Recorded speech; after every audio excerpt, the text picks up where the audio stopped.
Ce podcast vous est proposé avec la participation de Comic Con Paris et du fanshop No Watch.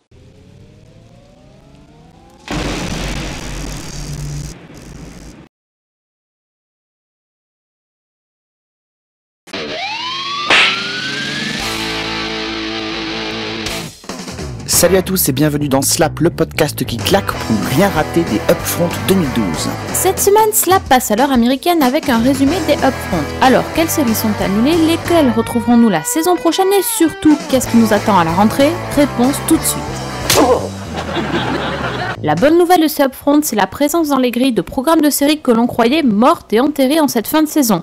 Ainsi, Fringe, la superbe série créée par J.J. Abrams, reviendra pour une ultime saison de 13 épisodes, le temps pour les scénaristes d'offrir une fin digne de ce nom à la série, et ils ont plutôt intérêt. Autre série fantastique qui va revenir, c'est Supernatural. Avec une 8e saison au compteur, la série de la CW rentre dans le cercle très fermé des vétérans des séries encore diffusées. Enfin, l'excellente sitcom Community, baladée dans la grille par des longues pauses dans la diffusion, reviendra pour une saison 4 sur NBC. Comme d'autres séries par le passé, Community est aujourd'hui plus appréciée des critiques que du grand public, même si elle possède une solide base de fans qui seront ravis de ce retour. La mauvaise nouvelle de ces Upfront, c'est la mauvaise forme encore et toujours des séries feuilletonnantes sur le network américain.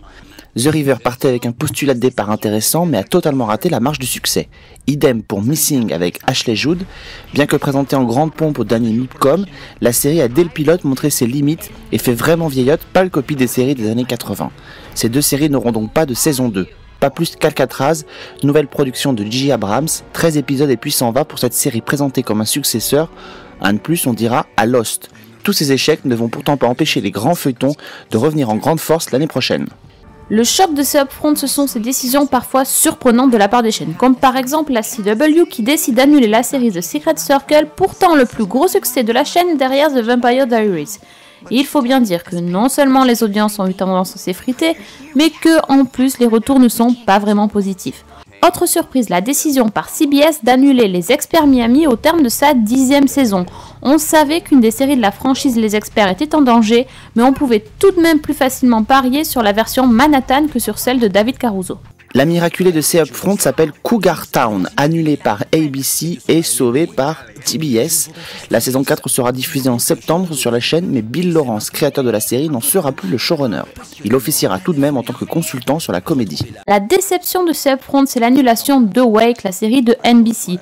Un drama feuilletonnant au pitch original qui n'a pas réussi à séduire les téléspectateurs, mais que nous avons beaucoup aimé.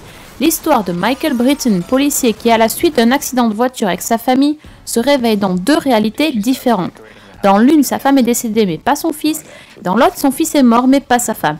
Une série complexe et intelligente que l'on regrettera. La fausse surprise de ces Upfront vient de CBS qui a tout simplement renouvelé tous ses hits, parmi lesquels toutes les séries policières. Nous verrons donc l'an prochain NCIS et son spin-off, NCIS Los Angeles, Les Experts et un de ses spin-offs, Les Experts Manhattan, Blue Bloods et Hawaii Five-O, ainsi que Esprit criminel.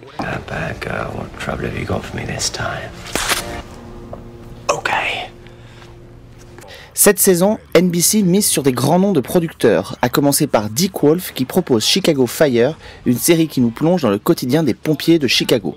Autre grand nom, J.J. Abrams qui revient avec Révolution, un drama fantastique dans lequel un groupe de personnes essaye de survivre dans un monde où toute forme d'énergie a disparu.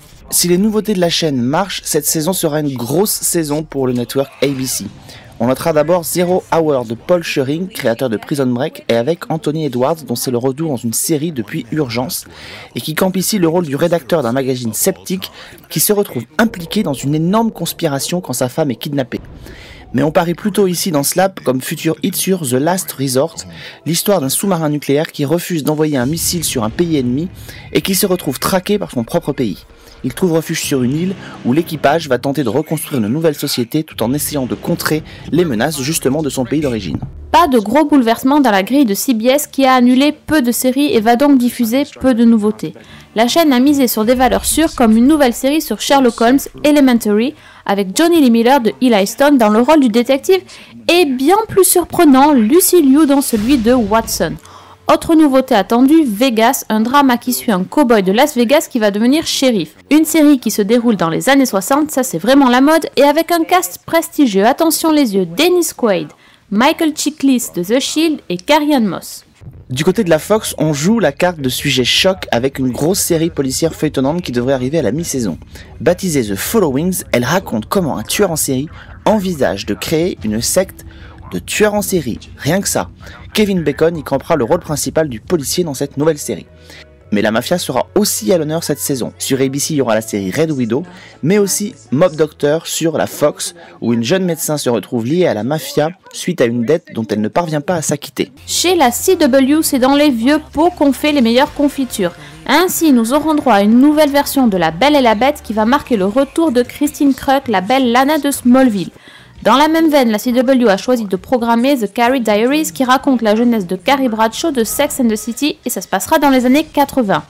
Et pour finir, Arrow, la série qui est centrée sur le super-héros Green Arrow, l'histoire du multimillionnaire Oliver Queen disparu et présumé mort pendant 5 ans et qui finalement est retrouvé sur une île du Pacifique.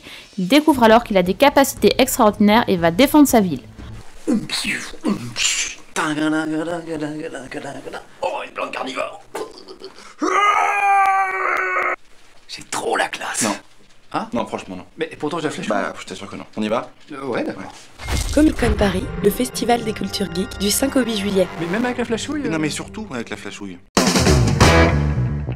On se quitte avec les images de Go On, la nouvelle comédie avec Matthew Perry qui arrivera sur NBC la saison prochaine.